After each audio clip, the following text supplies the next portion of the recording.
नारायण नारायण आजा मेरे पास बैठ। तो न चाहते हुए भी वो दिन में अनेक बार नाम उच्चारण कर लेता था। कोई प्रीति नहीं थी भगवान में, लेकिन नाम उच्चारण कर लेता था न चाहते हुए भी अजामिल। परिणाम ये हुआ, एक दिन उसने देखा कि यम के 3 दूत उसको ले जाने के लिए आए हैं और उनके हाथ में क्या है? हाँ जी, क्या है यमदूतों के हाथ में?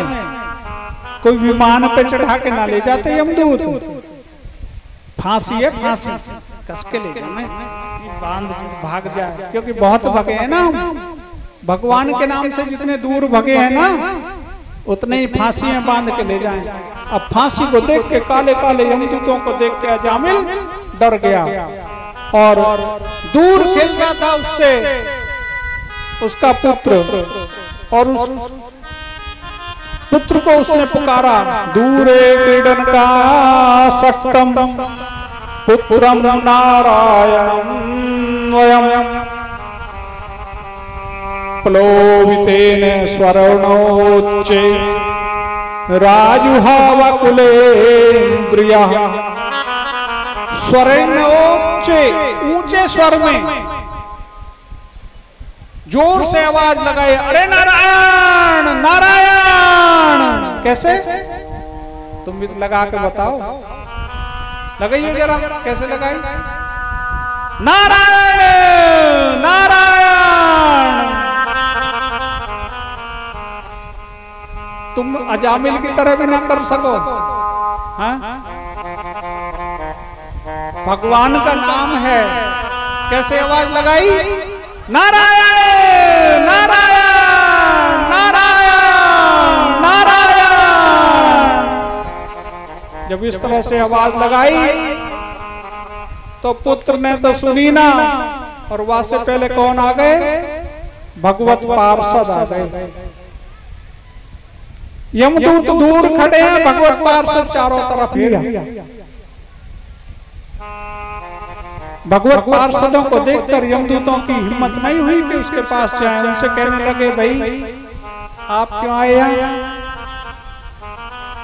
बोले इसका टाइम आ गया, अब ले जाने के लिए आए। बोले आप ले जाओगे इसको?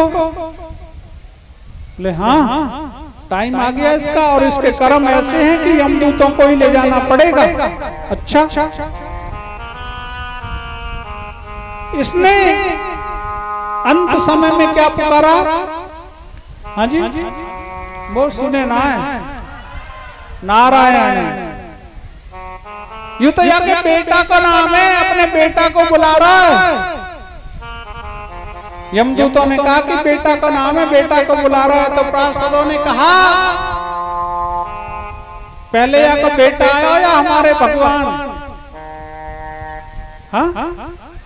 आदि नाम किसका है? आदि पुरुष कौन है? नारायण भगवान है।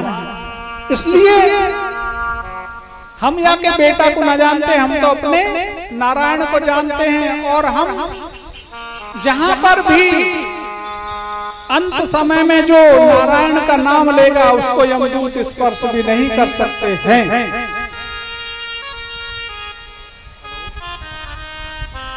बोले इसने कोई भगवान का नाम तो लिया ही नहीं, या बेटे का नाम लिया है, दूसरा कोई भाव से भगवान को तो जानता भी नहीं। बोले चाहे जिस भाव से लिया हो, लेकिन लिया है। कहने का भाव ये कि छोड़ना पड़ा, यमदूतों को छू नहीं पाए। किसको? अजामिल को। और इसके बाद जब यमदूत छोड़कर चले गए, अजामिल अनेक वर्षों तक जिया, लेकिन फिर उसका जीवन परिवर्तित हो गया। अब तक तो पुत्र भाव से नारायण को भजता था, लेकिन अब भक्ति भाव से नारायण को भजता है। भाव कुभाव अनघ आलसहु, अनघ आलसहु नाम जपत मंगल दिस दशहु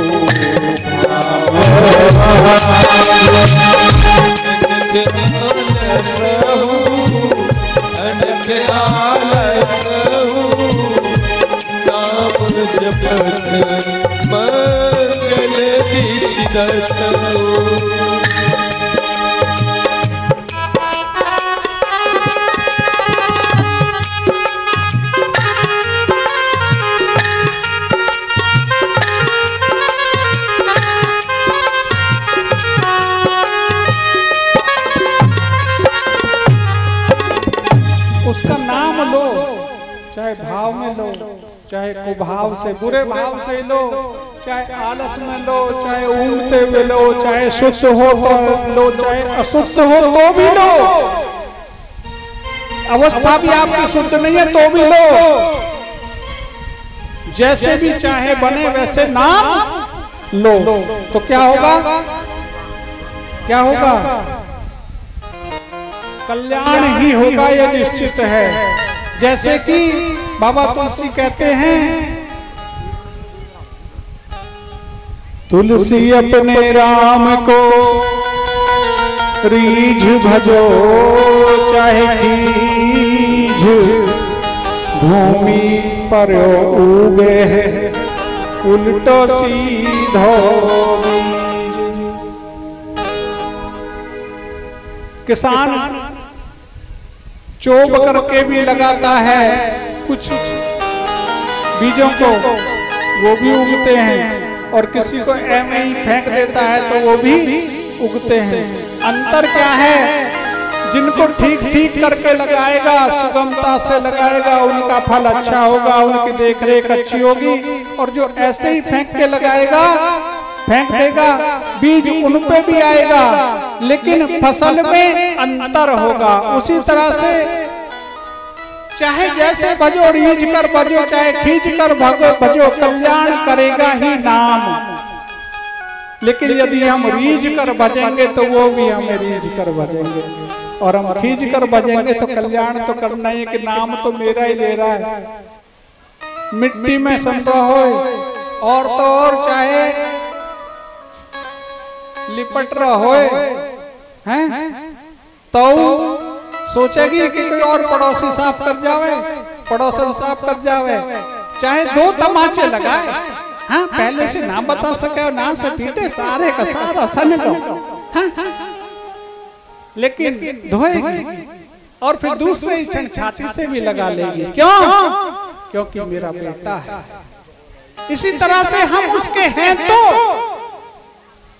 माने या ना माने, हैं तो उसी के, लेकिन यदि मान ले तो हमारे बाप का जाता क्या है। बोले गोविंद भगवान की, कृष्ण कन्हैया लाल की, श्री वृंदावन बिहारी लाल की, श्री राधा सर्वेश्वर भगवान की, संत भगवान की, श्री सद्गुरुदेव भगवान की जय जय।